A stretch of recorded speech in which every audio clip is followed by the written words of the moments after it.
Mtu yote asikuja hapo karibu, wewe wachana mambo, mtu hao watu wamezoea. Relax. Yeah, I was saying that we are going to join with the president in some of the projects that is launching in Migori tomorrow, Homa Bay, the day after tomorrow, Siaya, then Kisumu. Given that now I'm the leader of the party of ODM,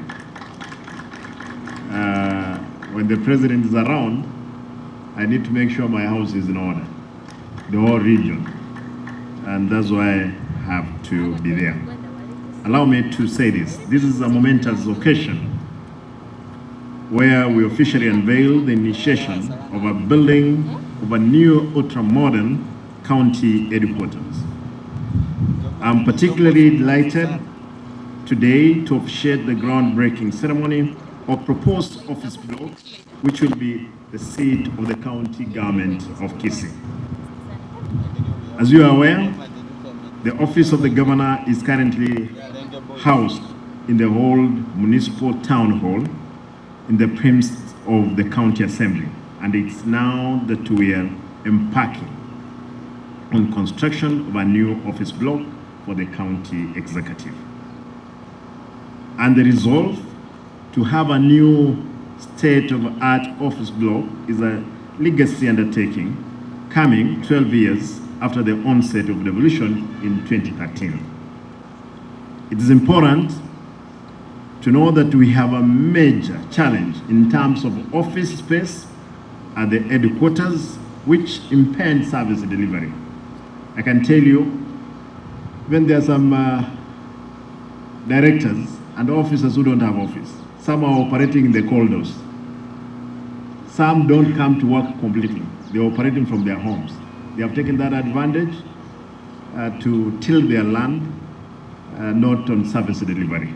Therefore, it's on time that in 2 years, the contractor, you've assured us that we'll have this building. I'm happy that it will be in my first time in office. In the current situation, the departmental offices are scattered across the town, while the few available office spaces are crowded with staff, making the working condition unbearable. To instill visions on service delivery, staff motivation, and ease of supervision, we invest a one-stop spaces, modern open office layout block with all departments and the county service board operating under one roof.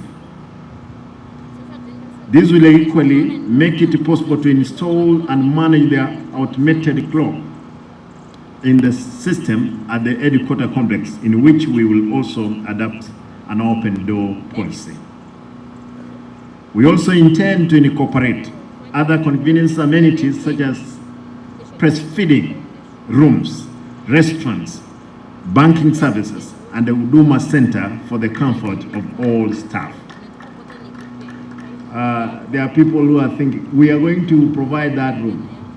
If it's possible for workers who don't have maids, we'll provide. You wait until we have it. We'll make sure for the ladies who are working with us, because you are our mothers. And again, we'll make it comfortable for the young ones who have been born.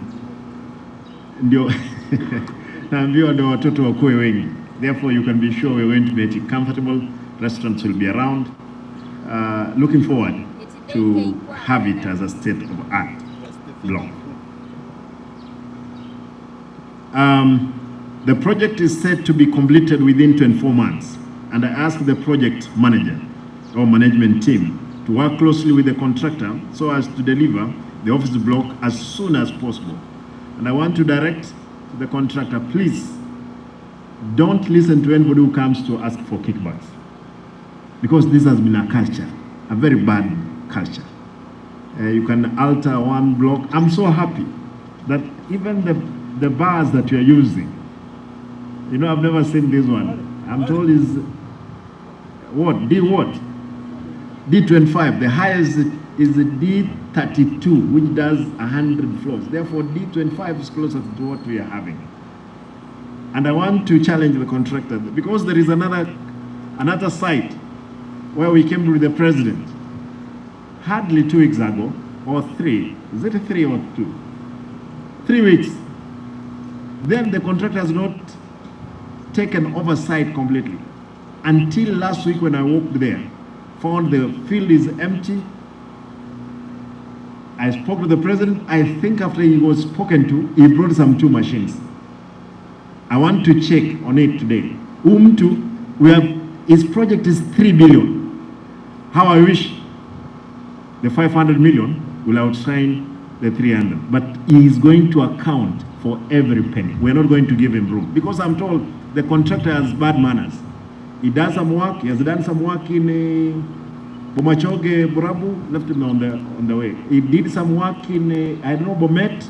He didn't finish. Hapa, tutamwambia kwamba atafanya hiyo mchezo. Ni afadhali aende tupate mtu mwingine kama hawezi fanya kazi. Because he started that way, he stops on the way, he goes to court. This one will not allow him to do that. But for our contractor, I want to thank you that within 2-3 weeks now, I'm happy that we have done substantive work here. Go ahead, we'll support you to make sure you have done that work. At the time, or at the same time, to create a seamless, conducive working environment across the sub-counties, we intend to repurpose the sub-county headquarters and the ward headquarters to improve service delivery. Mheshimiwa Ombachi, Mheshimiwa, because you said of Marani, everyone has said Mheshimiwa Paradiso, I can assure you that we're going to make sure those places also they are conducive. If you went to Marani, there is a big building there which is not finished. You'll allow me for another 1 year, God willing, when we have gotten money enough, we'll finish all those projects for service to be given to our people. In light of this, we are set for the completion and the renovation of all office blocks in all wards and sub-county headquarters in the county. Not missing my words, I came in, I found that even there is the governor's residence, which was awarded to some contractors at 45 million. That gentleman has done work of 8 million and he was asking for 45 million. And QS Nyakundi knows this. The good thing that he behaved, we terminated. Again, no work completely, because that building, he was asking for 45 million, whereas he had done a work of 8 million. But I'm happy that we terminate that work and there is a new works that is going to start. Therefore, again, engineer, ile ukoro unajua tuliwacha, si ndio? Hata una engineer anambia tuliwacha, and that's how we want to work. Allow me to say this.